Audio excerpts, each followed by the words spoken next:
Welcome to Falcon Excel Academy. मैं हूं केवल विजय और मैं आज आपको पढ़ाने जा रहा हूं कि हम डायनामिक ऑटोमेटिक सीरियल नंबर किस तरह से इंसर्ट कर सकते हैं। जैसा कि आपको शीट पे नज़र आ रहा है कि आपने यहाँ पे सीरियल नंबर लिखा हुआ है, आइटम नेम लिखा हुआ है और उसके बाद यहाँ पे अगर हम कुछ भी न्यू आइटम टाइप करते हैं तो सीरियल नंबर खुद ब खुद हमारे पास यहाँ पे इसमें आ रहा है। अब देखिए, जैसे मैं यहाँ पे न्यू आइटम ऐड कर रहा हूँ तो सीरियल नंबर ऑटोमेटिकली यहाँ पे इंसर्ट हो रहा है और जैसे मैं डाटा यहाँ से डिलीट करूँगा तो सीरियल नंबर भी डिलीट हो जाएगा। तो इसको हमने डायनामिक किस तरह से बनाना है, आज हम इस फॉर्मूले की मदद से ये सीखने वाले हैं। तो सबसे पहले आपने इस तरह से एक शीट ले लेनी है जिसके अंदर आपने सीरियल नंबर और आइटम नेम वगैरह टाइप करने हैं।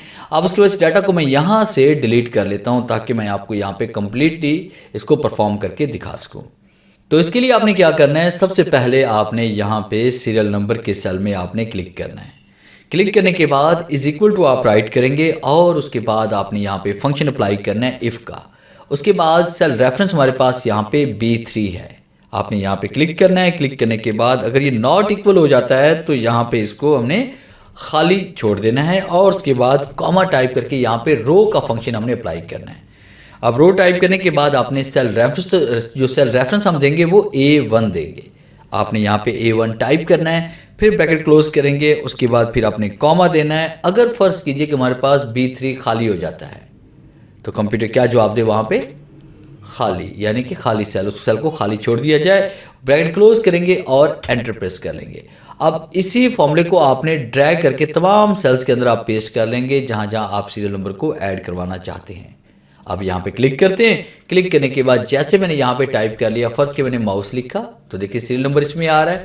मैंने यहाँ पे कीबोर्ड लिखा, मैंने यहाँ पे प्रिंटर टाइप किया, मैंने यहाँ पे स्कैनर टाइप किया, मैंने यहाँ पे VGA केबल मैंने टाइप की, उसके बाद मैंने यहाँ पे LED टाइप कर लिया, LCD टाइप की, तो ऑटोमेटिकली ये सीरियल नंबर आ रहा है। अगर हम डिलीट कर रहे हैं तब भी ऑटोमेटिकली सीरियल नंबर आपका डिलीट हो रहा है। तो ये था मेरा आज का लेक्चर जिससे मैंने आपको पढ़ाया कि किस तरह से आप डायनामिक ऑटोमेटिक सीरियल नंबर को इंसर्ट कर सकते हैं।